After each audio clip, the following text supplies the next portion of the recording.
नमस्कार। आज मार्च मास 11 तारिख मंगलवार। आज भागवत वाणी। जमराज दूत मानू कहउछंती बुद्धिमान लोके मन प्राण देई सर्वोत्त भावे भगवान अनंत ठारे ही निजर भक्ति भाव जोड़ी दियंती, तेणु सेमाने मो दंडर पात्र हुअंती नाही।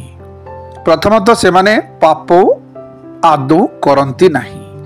जदि संजोग वशतः किछि पाप होई जाए तेबे भगवान कर गुणगान ताकू तत्काल नष्ट कर दिए। जेउ समदर्शी साधु भगवान को ही निजर साध ओ साधना उभय बोली जानी तांकरी ऊपर ही निर्भर करती, बड़ बड़ देवता और सिद्ध माने तांकर गुणगान करती। भगवान कर गदा सेमानकु रक्षा करिथाए। तुमे माने भूल रे भी सेमानक पाखकु जीव नाही।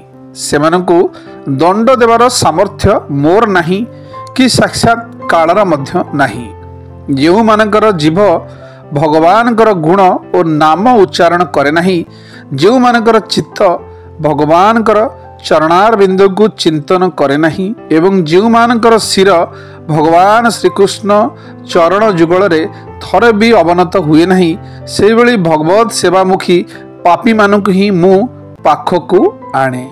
अति बड़ी जगन्नाथ दास कहउचंती धन अर्जने धर्म करी धर्मे प्राप्त नर हरि।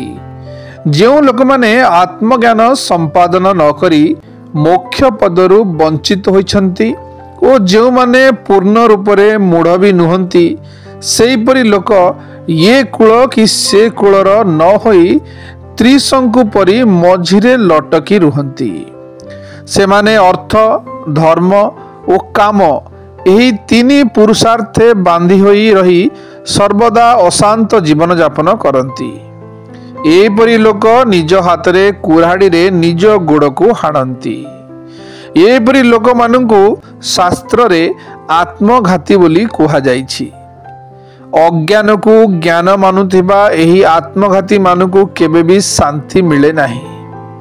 सेमानकर कर्म परंपरा केबे हेले शांत हुए नहीं। काल भगवान सदा सर्वदा एमानकर मनोरथ को निरस्त करिथांती। एमानक हृदयर जलन तपन केबे मध्य शांत हुए नहीं।